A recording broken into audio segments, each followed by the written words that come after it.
안녕하세요. 하루 필수 말씀 충전 하필 큐티 조정환입니다. 오늘 함께 나눌 하나님 말씀은 요한복음 21장 15절에서 25절까지 말씀입니다. 그들이 아침을 먹은 뒤에 예수님께서 시몬 베드로에게 물으십니다. 요한의 아들 시몬아, 내가 이 사람들보다 나를 더 사랑하느냐? 베드로가 대답하기를 주님 그렇습니다. 내가 주님을 사랑하는 줄을 주님께서 아십니다. 라고 이렇게 대답을 해요. 그러자 예수님께서 그에게 말씀하시기를 내 어린 양 떼를 먹여라 라고 이렇게 답변을 하십니다. 우리가 아는 것처럼 예수님께서 이 식사 자리에서 그리고 지금 화롯불이 있는 가운데에서 3번 질문을 하시게 되죠. 그리고 베드로는 3번 대답을 하게 됩니다. 우리가 아는 것처럼 이제 예수님을 그 화롯불 앞에서 3번 부인했던 것을 그대로 이제 보여주는, 다시 생각하게 만드는 그런 장면이라는 걸 잘 알고 있습니다. 이때 예수님께서 질문하시는 것이 이 사람들보다 나를 더 사랑하느냐라고 그렇게 질문하고 있죠. 여기에서 이 사랑하느냐라고 하는 이 단어의 원어가 이 필레오냐 아니면 아가파오냐 뭐 이런 다른 점들을 우리가 볼 수는 있지만 사실상 이제 그것이 차이가 있다라고 느껴질 수는 없습니다. 둘 다 동시에 이 사랑이라고 번역이 가능한 단어들인데 여기에서 핵심은 그런 거죠. 베드로는 자신의 목숨을 다하여서 예수님을 사랑할 수 있을 거라고 그렇게 자신만만했었습니다. 그런데 그것이 자신의 오히려 무지였다라고 하는 것을 직접 보여줬죠. 3번 부인함을 통하여서. 그런데 이제 베드로의 반응이 좀 바뀐 거예요. 뭐냐 하면 주님께서 아신다라고 그렇게 답변을 하기 시작했다는 겁니다. 그러니까 이제 자신의 무지와 자신의 부족함을 인정하고 오직 주님께서 아시는 전적인 아심 아래 자기의 자신의 삶을 온전히 내려놓는 그런 모습을 보게 되는 거죠. 우리가 요한복음 전체에서 많이 살펴볼 수 있었던 것처럼 이 무지는 결국에 예수님의 이 신적인 알을 통하여서 대비가 되고 그것이 얼마나 심각한 문제를 일으키는가를 함께 살펴봐 왔었어요. 오직 예수님의 신적인 암만이 전지하신 분으로서 하나님으로서 드러나신다는 것을 함께 살펴봤습니다. 여기에서도 베드로의 진짜 참된 이 마음의 중심을 예수님께서 아신다라고 하는 고백을 통해서 베드로는 스스로를 겸손하게 예수님의 응답을 통하여서 이 사역에 동참하는 것을 우리가 볼 수가 있게 됩니다. 예수께서 2번째로 물으세요. 요한의 아들 시몬아, 네가 나를 사랑하느냐? 베드로가 대답하기를 주님 그렇습니다. 내가 주님을 사랑하는 줄을 주님께서 아십니다. 그에게 말씀하시기를 내 양떼를 쳐라 라고 이렇게 말씀하십니다. 3번째 예수님께서 질문하시죠. 요한의 아들 시몬아, 내가 나를 사랑하느냐? 그때 베드로는 예수님께서 내가 사랑하느냐라고 3번이나 물으셨기 때문에 불안하게 느껴지게 됩니다. 이제 이 불안이라고 하는 것이 결국에 자신의 실수와 잘못을 되돌아보게 만드는 그런 감정적인 표현이었다라고 생각을 해볼 수 있겠죠. 주님께서는 모든 것을 아십니다. 이 전지에 대해서 다시 한번 고백하고 있고 자신의 알미라고 하는 것이 얼마나 한계가 있고 또 무지에 빠져 있는 상태인가를 여실하게 보여주었다라고 그렇게 생각을 해볼 수도 있죠. 그러므로 내가 주님을 사랑하는 줄을 이제는 내가 사랑합니다라고 그렇게 고백하는 것이 아니라 주님께서 아십니다라고 그렇게 고백을 하고 있어요. 그러니까 나의 사랑에 대한 이 감정적인 자신이 할 수 있는 어떤 그런 표현들조차도 주님께서 다 아십니다라고 고백함으로써 자기를 완전히 철저히 낮추는 것을 우리가 보게 됩니다. 예수님께서 그에게 내 양떼를 먹여라라고 이렇게 말씀하고 계세요.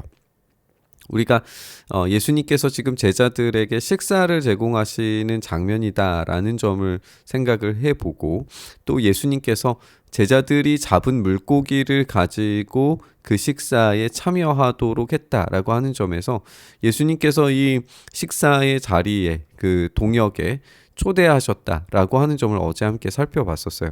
그러면 예수님께서 지금 내 양떼를 먹이고 내 양떼를 치라라고 하는 것이 어떤 베드로가 가지고 있는 교회의 지도자로서의 역할을 강조한다라기보다는 목양에 예수님의 양들을 관리하는 그런 차원에서 예수님과 함께 동역하는 입장에서 지금 이 양떼를 치고 먹이는 일을 감당하라라고 그렇게 이야기하시는 걸 우리가 생각을 해볼 수 있습니다. 그래서 예수님께서는 그 모든 열매들에 대해서 직접 제공해 주시는 분이시기는 하지만 그냥 주시는 것이 아니라 함께 동역하게 하시고 함께 그 열매들을 누리게 하심으로써 이 사역에 대한 보람을 느끼도록 제자들을 끊임없이 부르실 거예요.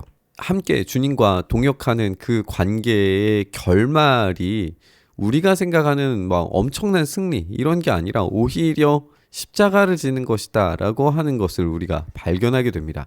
내가 진정으로 내게 말한다. 내가 젊어서는 스스로 띠를 띠고 내가 가고 싶은 곳으로 다녔지만 내가 늙어서는 남들이 내 팔을 벌릴 것이고 너를 묶어서 내가 바라지 않는 곳으로 너를 끌고 갈 것이다 라고 이렇게 말씀을 하세요. 이 표현 자체가 이제 십자가를 예고하는 것처럼 보여지죠. 내 팔을 벌리는 것, 묶는 것 이런 것들이 간접적이긴 하지만 십자가를 져야 된다라고 하는 것을 보여줍니다. 전설에 따르면 이제 베드로가 십자가를 지려고 할 때에 사람은 주님과 동일하게 매달릴 수 없다라고 해서 거꾸로 십자가에 달리게 되죠.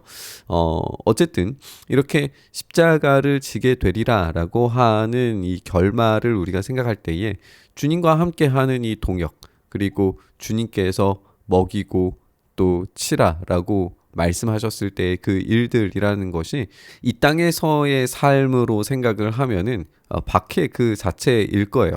그런데 예수님께서는 말씀하시는 것이 이 박해를 동반하는 이 동역을 통하여서 복이 있다라고 그렇게 말씀을 하시는 거죠. 그리고 영원한 생명이 준비되어져 있다라고 하는 것을 말씀을 해 주셨어요. 그렇기 때문에 이제 이 모든 말씀에 대해서 깨닫는 자들은 이 동역의 기쁨으로 참여하게 될 겁니다. 예수님께서 이렇게 말씀하신 것은 베드로가 어떤 죽음으로 하나님께 영광을 돌릴 것인가를 암시하신 것이다. 이렇게 영원한 생명을 향하여서 이 동역하는 것이 얼마나 영광스럽게 주님께 올려드리는 것인지를 우리가 생각하게 되죠. 그러면서 예수님께서 이 말씀을 하시고 나서 베드로에게 나를 따라라 라고 그렇게 말씀을 하십니다. 베드로가 돌아다 보니 예수께서 사랑하시던 제자가 따라오고 있었다 이렇게 돼 있죠. 우리가 예수님께서 지금 나를 따라라 라고 그렇게 말씀하셨는데 지금 이 사랑하시던 제자가 따라오고 있어요. 그러니까 약간의 어떤 대비가 보여지죠. 이 제자는 마지막 만찬 때 예수님의 가슴에 기대어서 주님을 넘겨줄 자가 누구입니까? 라고 물어봤던 사람이에요. 그리고 이 사람 때문에 사실상 이제 베드로가 대제사장의 뜰 가까이 들어갈 수 있었다라고 하는 점도 우리가 함께 살펴봤었죠. 베드로가 이 제자를 보고서 예수님께 질문합니다. 주님, 이 사람은 어떻게 되겠습니까? 예수님께서 말씀하시기를 내가 올 때까지 그가 살아있기를 내가 바란다고 한들 그것이 너와 무슨 상관이 있느냐? 너는 나를 따라라. 이렇게 나를 따라라 라고 하는 것을 두 번이나 강조하시면서 말씀하시는 걸 보게 돼요. 근데 이제 제자들이 또다시 오해를 하죠. 이 말씀이 믿는 사람들 사이에 퍼져나가서 제자는 죽지 않을 거라고들 했지만 예수께서는 그가 죽지 않을 것이라고 말씀하신 것이 아니라 그가 살아있기를 바란다고 한들 그것이 너와 무슨 상관이 있느냐라고 말씀하신 것일 뿐이다. 결국에는 이 나를 따르는 것은 예수님을 따라가는 것은 다른 사람들의 어떤 이 결과와 전혀 상관이 없어야 해요. 우리는 사역의 어떤 열매 또는 어떤 이 삶 속에서 벌어지는 어떤 일상의 성취, 성과들 이런 것들을 비교하기가 너무 쉬운데 예수님께서는 그런 다른 사람의 결과를 보지 말고 오직 예수님만 따라라 라고 그렇게 말씀하고 계시는 거죠. 우리는 어떤 비교 대상이 아니라 오직 예수님을 따라가고 예수님께서 하시는 일에 동참했을 때 그 열매를 함께 누리게 될 겁니다. 이 모든 일을 증언하고 또 이 사실을 기록한 사람이 바로 이 제자이다라고 소개를 하면서 우리는 그의 증언이 참되다는 것을 알고 있다. 여기서 이제 우리는 요한 공동체라고 그렇게 부르는 이 교회일 겁니다. 그리고 이 우리라고 불려지는 사람들을 이제 우리가 요한복음 내에서 우리가 그렇게 막 중요하게 다루면서 찾아보지는 않았지만 이 공동체가 가지고 있었던 그런 핍박과 박해의 상황들 가운데서 믿음을 지키기 위해 노력했던 그런 이야기들이 참 많이 요한복음 안에 묻어 있다라고 그렇게 볼 수도 있어요. 어쨌든지 이 요한과 함께하는 이 공동체가 바로 이 증언의 역할들을 하고 있고 또 그 증언을 전달함으로써 이 사역에 지금 예수님의 사역에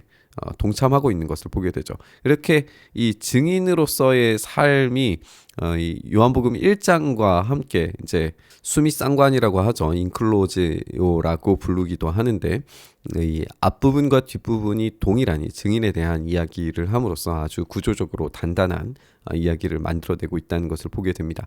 예수님께서 하신 일은 이 밖에도 많이 있어서 그것을 낱낱이 기록한다면 이 세상이라도 그 기록한 책들을 다 담아두기에 부족할 것이라고 생각한다라고 하면서 예수님께서 얼마나 확실하게 제자들 가운데 일하셨는가에 대해서 확실성에 대해서 다시 한번 강조하면서 이 끝맺음을 맺고 있습니다.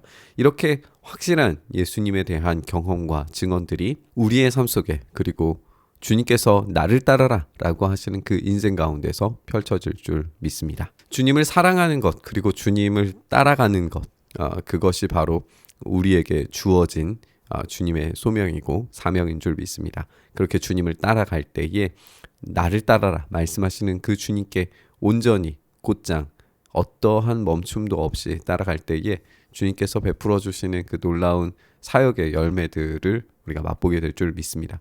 그렇게 주님께서 우리를 초대하고 계시고 그 초대에 순종한 사람들에게 영원한 생명과 더불어 주님께서 놀라운 증언의 열매들을 우리에게 맺게 하실 줄 믿습니다. 그 놀라운 기적의 역사들의 증언자가 될 수 있기를 그렇게 우리가 깊이 주님을 만난 바 되어서 주님을 사랑하고 주님의 사역에 동참하는 주님을 따라가는 그런 삶 살 수 있기를 간절히 바라고 소망하면서 우리 묵상의 자리로 나아가시죠. 주님 그렇게 우리를 부르심을 감사합니다. 우리가 주님의 부르심 앞에 온전히 순종하게 하시고 이 순종의 삶 위에서 주님께서 열매 맺게 하시는 그 놀라운 역사들을 경험하도록 일하여 주시옵소서. 오늘 주님과 함께 동역하는 그 삶 살아가게 하셔서 증인의 삶, 증언의 삶 살아갈 수 있도록 일하여 주시옵소서. 그렇게 우리와 함께 하시기를 간절히 바라고 소망하며 우리 주님 예수님 이름으로 기도드리옵나이다. 아멘.